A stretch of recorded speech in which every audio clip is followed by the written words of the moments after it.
शैक्षणिक वर्ष 2026-2027 च्या पहिल्या दिवशी ठाणे महापालिका शाळा क्रमांक 23 येथे आयोजित शाळा प्रवेशोत्सवात उपमुख्यमंत्री एकनाथ शिंदे यांनी विद्यार्थ्यांशी संवाद साधत जिद्द, चिकाटी आणि कठोर परिश्रमाच्या जोरावर यश मिळविण्याचा संदेश दिला.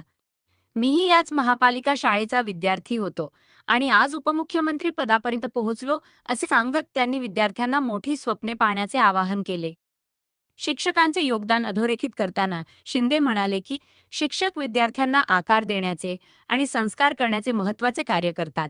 महापालिका व सरकारी शाळांमध्ये शिकणाऱ्या विद्यार्थ्यांनी न्यूनगंड बाळगू नये, असेही त्यांनी सांगितले. मातृभाषेतील शिक्षण, मैदानी खेळ आणि सांस्कृतिक उपक्रम विद्यार्थ्यांच्या सर्वांगीण विकासासाठी आवश्यक असल्याचे त्यांनी नमूद केले. शाळांमध्ये दर्जेदार सुविधा उपलब्ध करून देण्यासाठी शासन कटिबद्ध असल्याची ग्वाहीही त्यांनी दिली. शाळेचा हा पहिला दिवस आहे आणि शाळा हे विद्यार्थ्यांच्या उज्ज्वल भविष्याचं दार असतं आणि हे दार उघडून आज तुम्ही आतमध्ये आलेला आहात आणि पहिल्या दिवसाचा उत्साह हा वेगळा असतो. उत्साह आहे ना, शाळेमध्ये आलात तुम्ही. आता सुट्टी संपली ना. काही लोकांना वाटतं का अजून सुट्टी पाहिजे होती? नाही ना. त्यामुळे आता उत्साहाने अभ्यास करायचा आहे. आज शाळेमध्ये सुट्टीमध्ये आपण सगळ्यांनी मजा केली आणि आता अभ्यास करायचा आहे.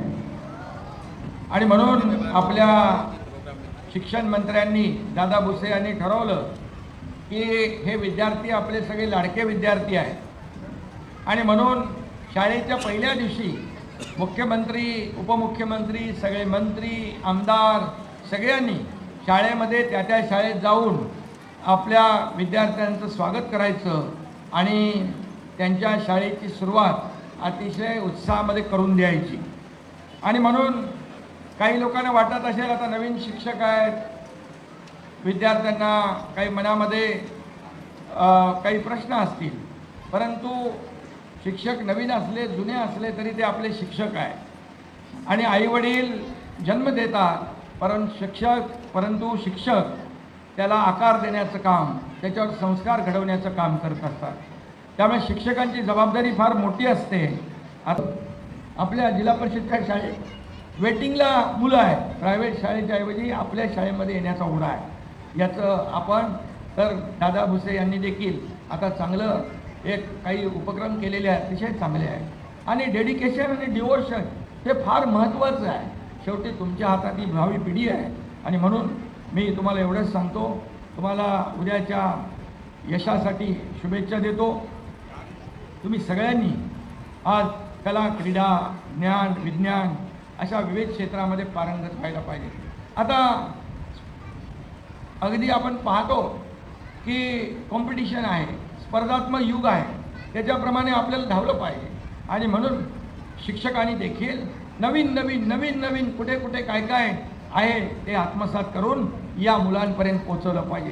ज्ञान वाटण्याने ज्ञान वाढत जातो, त्याचं भंडार वाढतं आणि म्हणून जिथं नवीन काय आहे शिकण्यासारखं आहे ते शिकलं पाहिजे आणि त्याचं दान मुलांपर्यंत पोहोचवलं पाहिजे. खूप पॉझिटिव्ह राहा मुलांनो आणि काही टेन्शन घेऊ नका. टेन्शन आहे का काय तुम्हाला? काही नाही ना. मग अभ्यास चांगला करणार. इथं काय तुम्हाला अडचणी आहेत? बिलकुल नाही. तर शिक्षकांच्या भीतीने बोलू नका, काय असेल ते सांगा.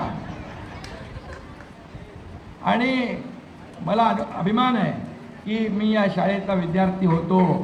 पुन्हा मी सांगतो. आणि आज पहिला दिवस आहे, आनंदाचा दिवस आहे. सगळ्यांच्या विद्यार्थ्यांच्या आयुष्यातला आपल्या सुट्टीनंतरचा पहिला दिवस. पुन्हा आपल्याला इथं सुरुवात करायची आहे. चांगली सुरुवात, यशस्वी सुरुवात आपण करा.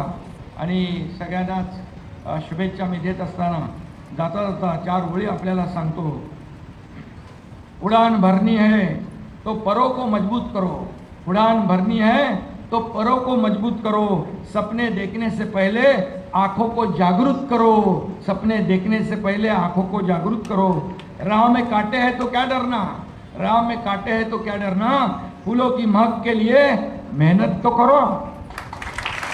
आणि म्हणून तुम्हाला मेहनत करायची आहे, तुम्हाला अभ्यास करायचा आहे, पण टेन्शन घ्यायचं नाही अभ्यास करताना.